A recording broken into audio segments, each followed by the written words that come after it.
All right. Welcome back to the Running Wine Mom podcast. I'm your host, Samantha Slinsky, aka the Running Wine Mom. Today, we have a special episode featuring a fellow Bucks County mother who wears many hats. But before we dive into our conversation, let me share how I had the pleasure of meeting our guest, Brittany Gianfagna.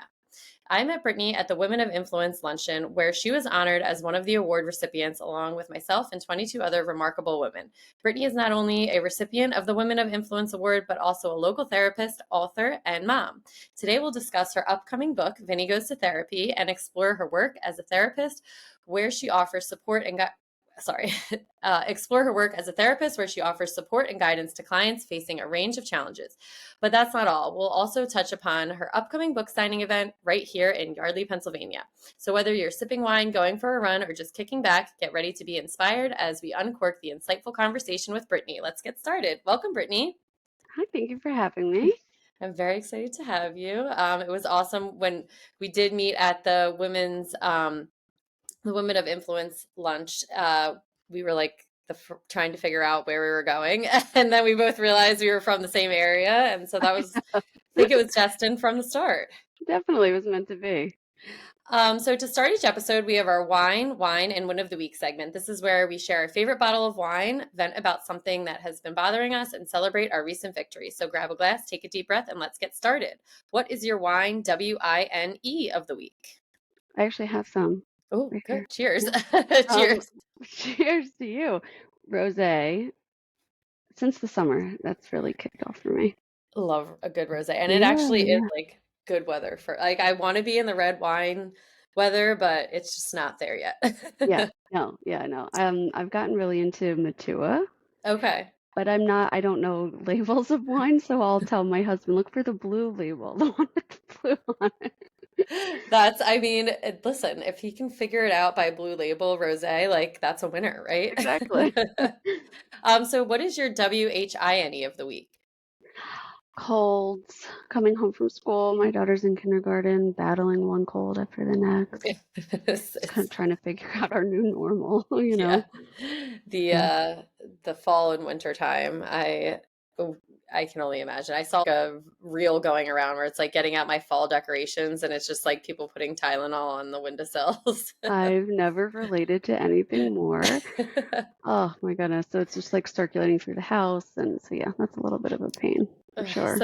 so what is your win of the week?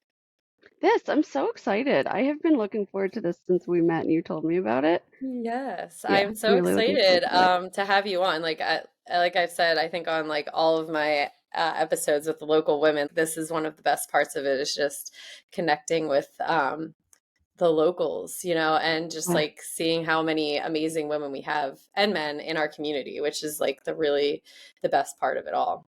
yeah, definitely.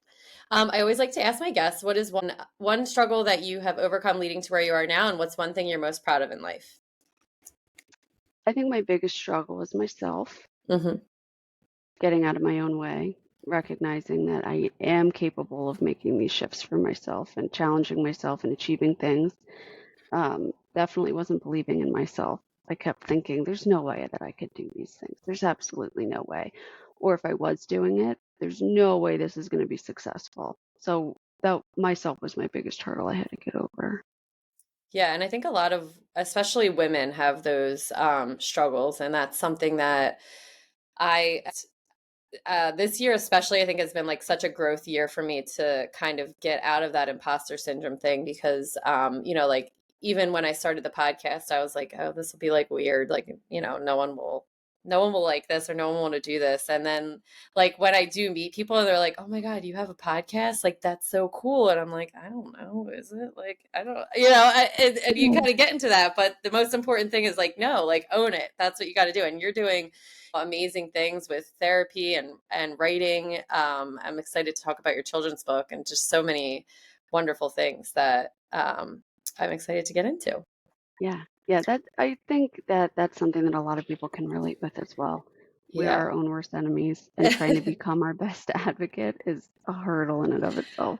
Yes, it is hard. What's the one thing that you're most proud of in your life? Oh, my kids. Absolutely. And I'm also excited to talk about them a little bit Yeah. later in the podcast. But before we get into your family and business life, I'd like to start off with fitness. What is your favorite way to stay active? So when I can, I like hit workouts, core workouts and whatnot, walking. Hmm. But sometimes it's super hard with kids. That's all Yeah. parents know. So I even just try to focus on running after my kids and running around with them at the park and counting them as a good workout. Yeah, and that really is we don't think about the little things that we do, especially as parents. I also saw something where it's like, women are afraid of lifting, more than 12 pounds or whatever. And then it's a picture of a mom carrying like two toddlers. And it's like, we're lifting things, kids and groceries and, Yeah. bending down and picking up. And those are all ways to incorporate movement in your life, which is awesome Oh, when you have the absolutely. I time. used to get so down on myself if I wasn't like regimented with each workout until I recognized like I look at my fitness watch and it was like I exceeded the steps. I did X amount of workouts. So now I'm just trying to give myself some grace and compassion and recognize, you know what? I ran after a toddler all day long. I Yeah. carried them up from tantrums and this and that, and I'm counting that as a win. Yes, and not only the physical but mental workout that you get with toddlers is also a struggle. Absolutely. Yes. How do you stay motivated to maintain any of your fitness routines? It is busy, but obviously it's still a forefront of something in your mind. What's your motivation for it? Just to feel good. I used to really focus on, all right, the only benefit out of working out was my appearance if I looked better, right? But now I've noticed that there's such a shift in, as a parent, you don't really get time for yourself. And that's the one thing that I'm only going to get the benefit from. Hmm. Just trying to focus on being selfish in a good way and using my workouts as that. Yes, selfish in a good way. I love that. As I feel as though anyone coming into motherhood, it's so hard because it's hard to balance working out and raising kids and being a wife and all of those other things. But also, we need to remember that it's not selfish because we're making ourselves healthy, and then we can have longevity for our children and their children and maybe their children after that. So being a little selfish for yourself is a good way to put it, and I love that. That's important. And can you talk about the relationship, go into a little bit more between mental health and physical fitness? Oh my goodness. Well, mental health reduces anxiety, depression. Even finding that motivation is hard for Hmm. somebody who struggles a lot with depression. So one, having the motivation to get yourself up to do it feels like a win. So it builds Hmm. confidence within yourself. There's also so many studies to show that exercise helps memory. So as people get older, they think, oh, I don't have time for it, or I don't need to do it, or my body doesn't feel the right way anymore to be able to exercise. All the more reason to do it. Um, Thinking longevity, right? It's going to benefit us emotionally, not only physically. Yes. And the longevity piece of it is just so important that people do think of in the now, they don't have the time, but like think about in 10 years from now, do you want to be in the same spot that you are? Are you ever going to be able to make time for yourself? Or are you just going to keep saying you don't have time and then it's too late? Yeah. Um, all right, so let's get into a little bit of parenthood. Tell us about your family. Well, my husband and I, his name is Paul, we met in undergrad. We went to Bloomsburg University. Um, we've been together almost 14, 15 years now. So we've Yeah. been married about 8 years. So Vinny is our dog. We have a massive Bernese Mountain Dog, so he's the basis, he's the main character of my book. Um, and we have a daughter, Alexandra. She's 5, and she just started kindergarten. Oh, And she is just so like she's into gymnastics and she's really into like singing and dancing and everything. And then my son Anthony just turned 3 yesterday. oh, Um, happy birthday. yeah, so that was super cute. But he's definitely finding his own into like trucks and cars. So we have two very opposite. Trying to Yeah. find the balance between. But the two of them are like best of friends, and that's just warms my heart to see them together like that. Oh, But we love going down the that shore and just trying to spend as much time as we can outside.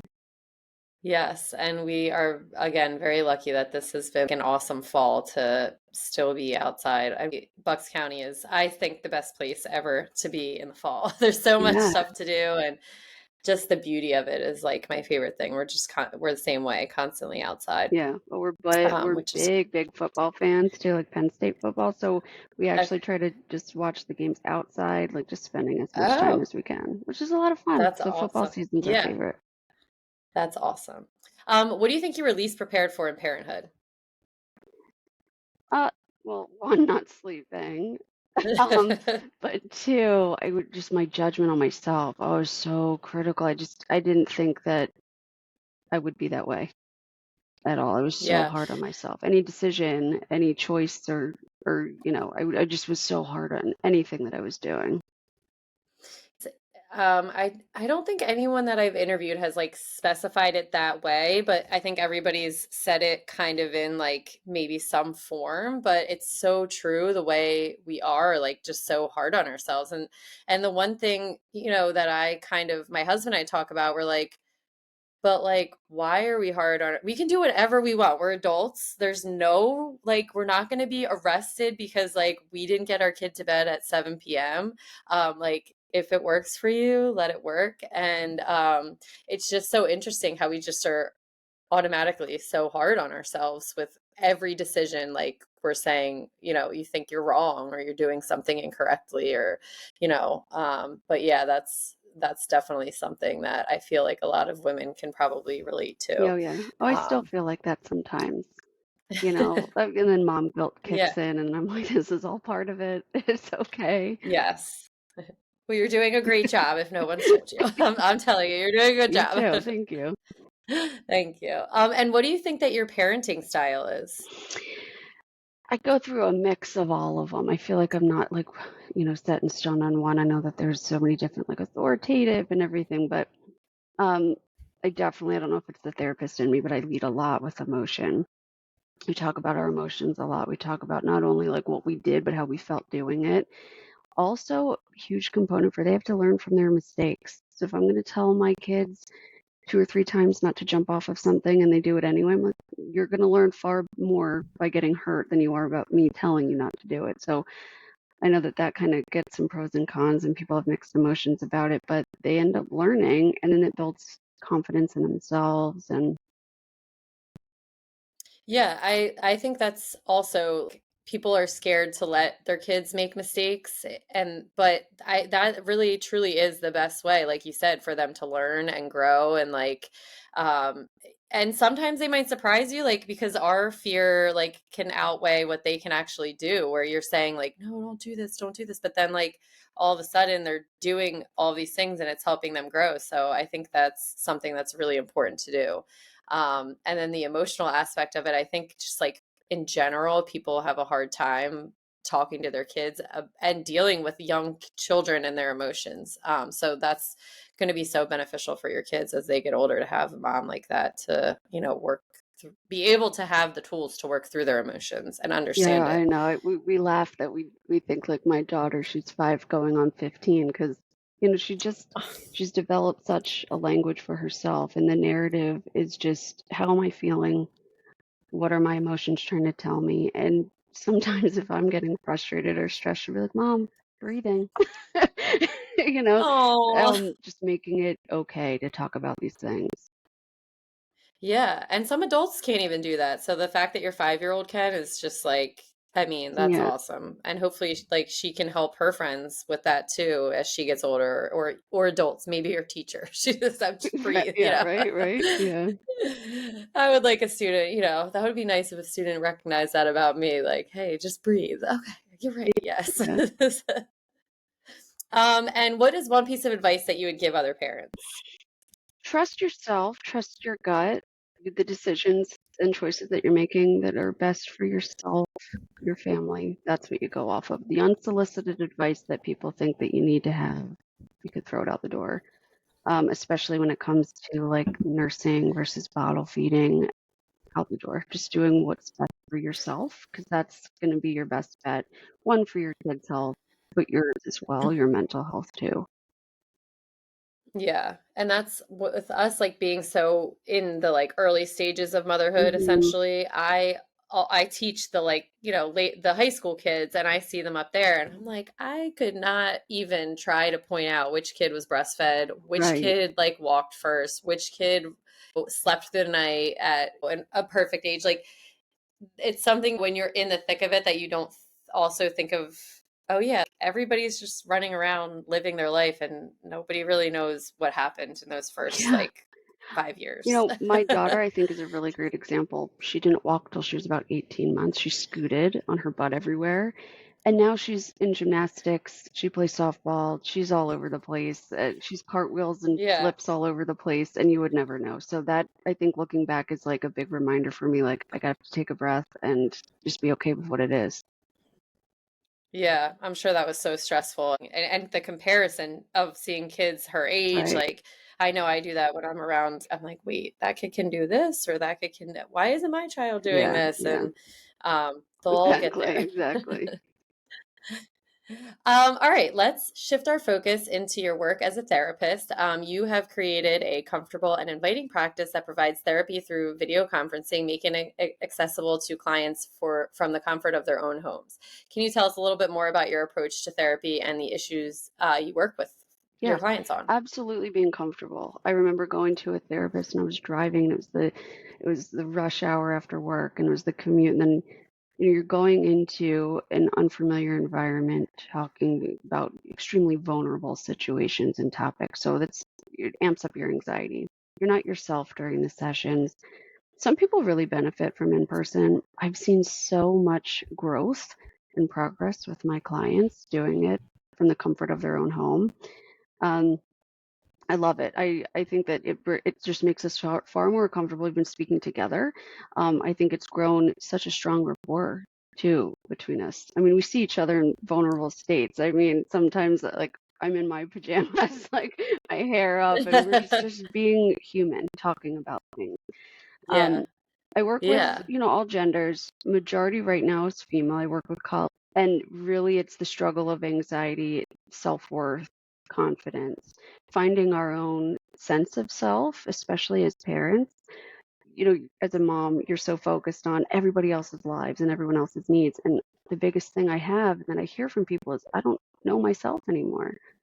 So it's having a stronger sense of self-worth and self-respect and hmm leaning into being okay to be selfish, focusing on the good that you're going to receive and being okay with it. yeah. And that is also like interesting where you're saying like everybody's so concerned with what everybody else is doing, but people forget about what is happening in their own Yeah, homes. And that I actually just saw one of the girls that I follow on Instagram. She just posted and she's like, it was like a story about, she talks a lot about motherhood, and she was like, I'm doing all these things. I'm doing all. I don't have any more time for anything else. But then like I feel as though I'm not doing as much as everybody else is. And she's like, is it because they're doing different things? And I'm like, oh, I also want to do that. And I was like, I never kind of thought of it that way because you are doing all of these things and people are fitting in different things to their own timeline. So you can't compare, if you're getting groceries from 3 to 4 and someone's going to the gym from 3 to 4, like you can't be doing the same thing at the same right, time, you right. know? And so can you share a little bit more about how virtual therapy conducted through video conferencing can make the therapeutic process more like comfortable? I know you said like, they can come just as they are, which like is very important. But it's like what you think the biggest thing is that makes it if someone's hesitant to seek it like a as opposed to a non-traditional in-person Right. setting. So there are some thoughts of it feeling a little bit more disconnected rather than sitting in person with somebody. And, there are some moments with clients that I think, what we would really benefit from being in person. But the majority of it is I've just seen such stronger vulnerability from everybody. A lot of the time, if their pet is sitting with them, you don't really have that option sitting in an in-person session.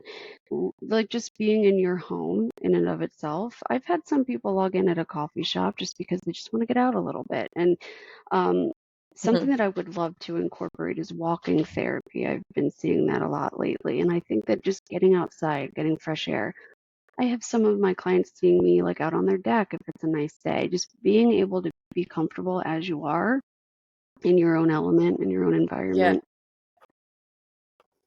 And that is so true, like, and especially for busy parents, like they're like, I don't have time to go drive somewhere and sit for an hour and then drive home. And at this, like, it's like they can tailor it to their schedule, which is really Absolutely. nice. Absolutely.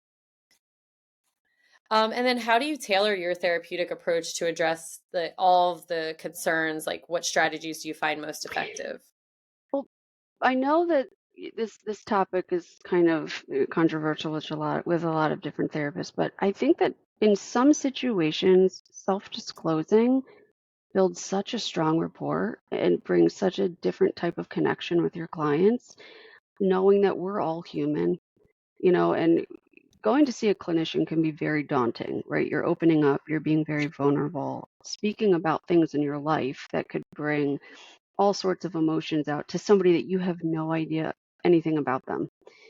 That thought, I think, is deterior from a lot of people going to therapy, right? It kind of has this whole separation the thought of that in and of itself is daunting. So self-disclosing a little bit, laughing, bringing it a little bit more lighthearted. We can dig in, which I always encourage too. I always remind my clients that I'm going to hold your hand through this. I'm not going to do it for you. You're going to develop the tools to be able to do it, but we could laugh along the way. I'll cry with you. I have cried with my clients too. Just having a far different empathetic approach. And the biggest takeaway I think that I've learned is not every single client is by the textbook. So there are different therapeutic approaches that I favor that I think help tremendously, but they're going to be different for every single person. They're going to have far different outcomes for everybody too. So nobody is that cookie cutter, client, and kind of Yeah. working with them to develop what they want. Because if I start rambling off what I think that they should or shouldn't be doing, it's going to just set up for unrealistic expectations, failure, disaster. No one's going to feel great about that. So however I can uplift my clients, but push them in a healthy way and challenge them is by far, I think, the most successful. Yeah. So you have lots of different tools to help them. And one of the tools could be your new book, Vinny Goes to Yeah. Therapy. And so let's kind of like shift our focus to that. You're going to be having a book signing event on November 4th at 2 p.m. at Buttonwood Park in Yardley. So we're recording this, October 25th, but I'm going to have it out for Tuesday. Which is Halloween, so it'll be right before. So hopefully people can hear about it, and I'll definitely share about it as well. We sadly cannot come. I'm so upset about it. We'll be away, but I hope everybody marks their calendar. And so, can you tell us more about the book? What can readers expect? The message you hope to convey through Vinny Goes to Therapy. Normalizing therapy, normalizing emotions in kids, and um, you know, not only it's not just an educational book, but it's interactive too. So you'll see in the book some familiar faces, right? So you see Vinny, my kids are in it too. So I surprised them with that too. But just giving kids the tools to figure out what are my emotions? What is this feeling telling me right now? You'll also see coping skills. So there's going to be different explanations of coping skills, and then it's up to the kids to be able to match which coping skill could help calm which feeling that they're experiencing. Oh, I love that.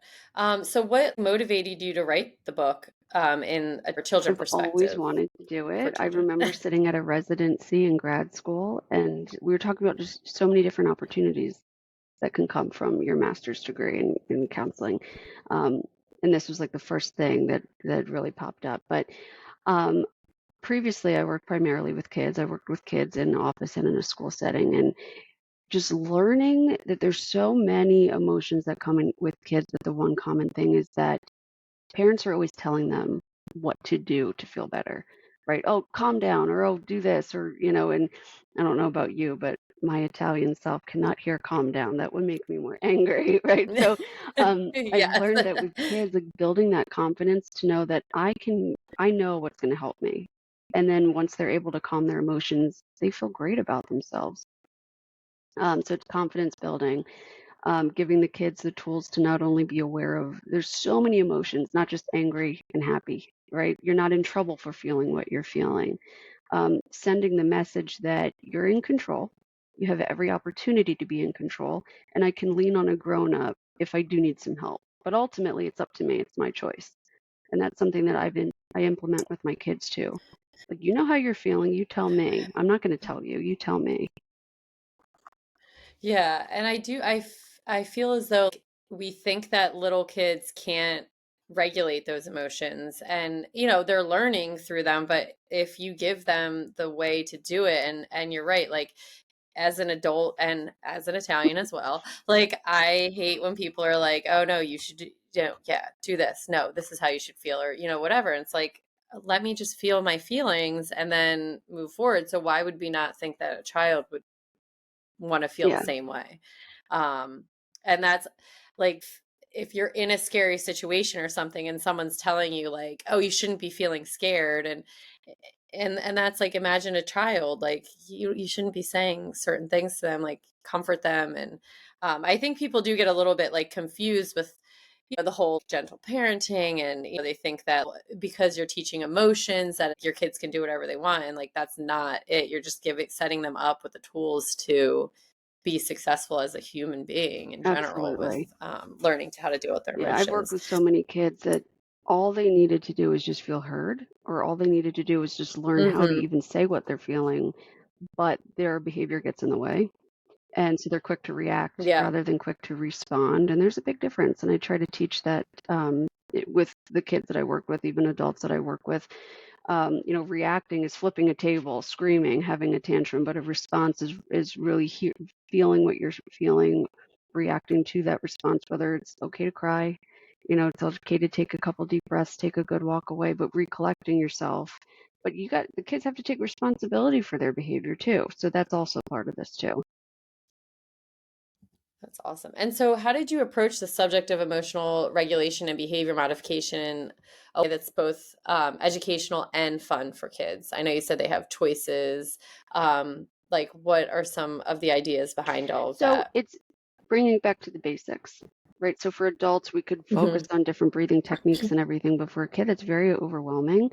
And kids feel the same emotions that adults do, right? But the adults always have the expectations that, all right, knock it off. We're in public. Let's calm down, right? So giving kids the options, you're going to see meltdowns definitely reducing because they have the ability to. And they're reminded, oh, I can do that. I can figure this out. I can handle this on my own. Um, Also, having my kids too has been hysterical because they both react to things very differently. So I think that this book has helped them both in their own ways. There's multiple coping skills that they can choose from. And at the book event, I'm going to be doing more of a workshop where we're going to learn all of the coping skills that are in the book, learn the emotions that you could relate with it. So then the kids have the tools to fix things for themselves. Oh, I love that. So, what age do you think that the book is best suited Well, for? it's hard to say. So I think it depends on the kid, to be quite honest with you. The emotional maturity in some kids are, greater than others. And um, it's really good for kindergarten to fourth grade. However, I have worked with much little ones, and those coping skills work great for them too. But also as adults, Hmm. like we all need reminders of the same coping skills. So I think it kind of varies. Yeah, that's what I was going to ask you next. Like, how can parents or caregivers use this book as not only a resource, but maybe to help, help children manage their feelings and emotions, but also themselves? Do you think it could help them as Yeah, well? so practicing with their grown up first of all. So when you're in a very heightened situation, you're not going to think very rationally, right? So it takes a sound person or a support person to remind you, hey, this skill really helped you. Um, so one thing that's in the book is candle breathing.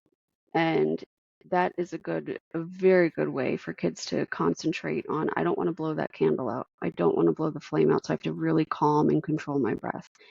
But for myself with my daughter or my son, I have to remind them, hey, remember this really worked last time. Let's do it together. I'll sit with you. Like you're not going to be Hmm. alone. If you want alone time, I'll respect that, but I am here to help you. So they don't feel like they're in it alone, and they feel like they have your support too. But you're their soundboard, you know? Yeah.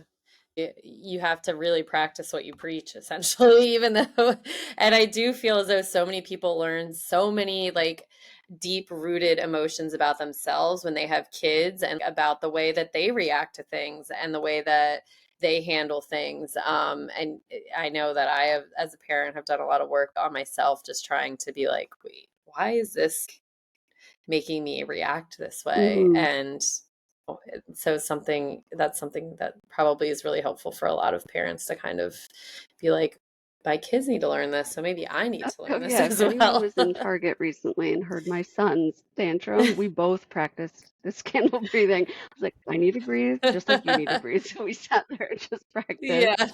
We needed to. And it really is so true. And I feel as though I've learned it in teaching. Thankfully, before I had kids, it was a little bit of help, but I literally almost have to close my eyes and just stop for a second and just shut my whole body down for even it's half a second. And then I'm like, come back. Yeah. Okay, let me figure out how I can react to this differently than I Yeah. want I mean, to. having your kids learn how to regulate their emotions and their behaviors is going to help the parents and our own sanity. So we're not sitting there trying to help them and trying to give, guidance and oh, well, try this, and it's only going to spike their anger even more. Having your kids, Hmm. giving them the confidence, and they're going to just grow and evolve emotionally. You're going to feel such a sense of relief too. You're not going to see them struggling. You're not going to get, your emotions aren't Yeah. going to get the best of you. You won't be reacting.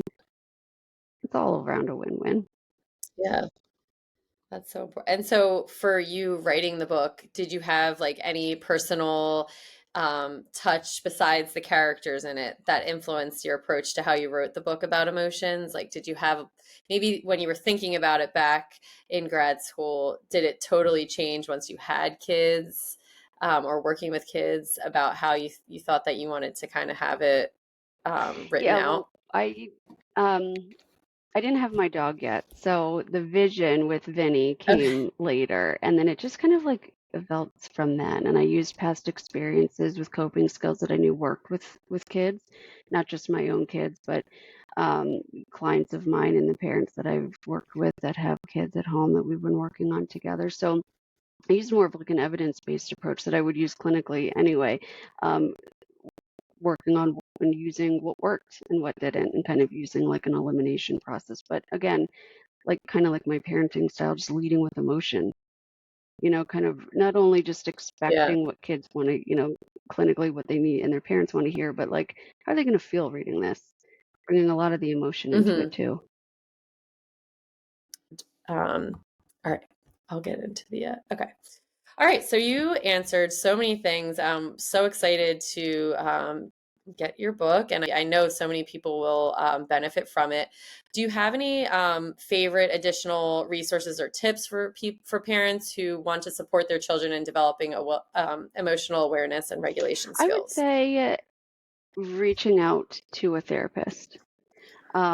There's such a stigma, and it doesn't make you a bad parent. I think it just makes you human. Kids can go see therapists, parents can go see, even, I mean, parents, I think, just in and of itself, you're only one person and you deserve a space too to be able to speak about your emotions. That would be your best bet for learning like healthy, appropriate coping skills that match you and your needs specifically. A lot of people can Mhm. Google left and right, but it really isn't specific for for your emotions, what you need, and especially for your kids too. Yeah, I feel as though, especially adults, you might not even know why. You might think you know why you're reacting the way you are, but to have the questions that you're able to, or another therapist would be able to ask, is so important. Um, and so, where if someone were to be looking for a therapist, what's the best resources for them to look?